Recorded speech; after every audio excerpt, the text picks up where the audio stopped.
এটা বাড়ির বিবিকেও বলা যাবে না। তখন আমরা সবাই বললাম স্যার কী কথা, বলছে বাদ বাকি কথা প্রিন্সিপাল সাহেব বলবে। প্রিন্সিপাল সাহেব আমি এই ঘর নিয়ে এলো, আসা বলছে কি উনি 1 মাসের বেতন চাচ্ছে 6 লক্ষ। তখন মনে হয় 15 কি 16 সাল হবে স্যার, আমার খেয়াল নাই। তখন টাকাটা অ্যামাউন্ট, টোটাল অ্যামাউন্ট আসতেছিল 6 লক্ষ আপনার 68,000 কি 58,000 এরকম হবে স্যার, কম বেশি কিছু হবে আর কি। তবে 6 লক্ষর কম নয় স্যার। হ্যাঁ, তো আমি দেখলাম ওনার কাছে, আমি লক্ষ্য করে দেখছি লেখা আছে, উনি যে বইটা বার করলো লেখা আছে আতায়ন কোম্পানি।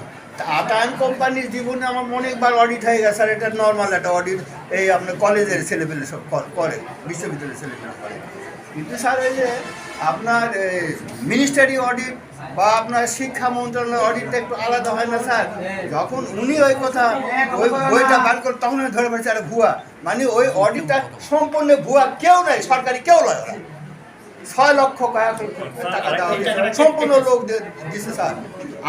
আমার উপর শোকজ করা হচ্ছে এবং বলা হচ্ছে এর সঙ্গে কেউ কথা বলবে না, যদি বলে তারও চাকরি থাকবে না। শেষ পর্যন্ত আমাকে ওই কোনার যায় বসে থাকলে যে ধুলার ভিতরে,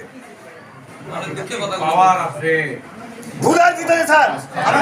আমি বকি, আমি ভয়ে স্যার, আমি ভয়ে, আমি তো সব বুঝি না স্যার, আমি ভয়ে যে সব লোক টাকা দিলে আমরা যে কী হয়, মাঝে সাঝে আমি আসি, সই করি, মাঝে সাঝে আসি না, সেদিন অ্যাবসেন্ট হয় স্যার।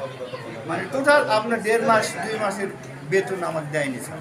আচ্ছা, ওইটা আপনার একটা অভিযোগ ছিল। আরেকটা অভিযোগ স্যার, এখন আরেকটা বিষয়, এটা শুধু এনার কাছে শোকজ দিচ্ছে তা না, আমাদের অনেক টিচাররাও এই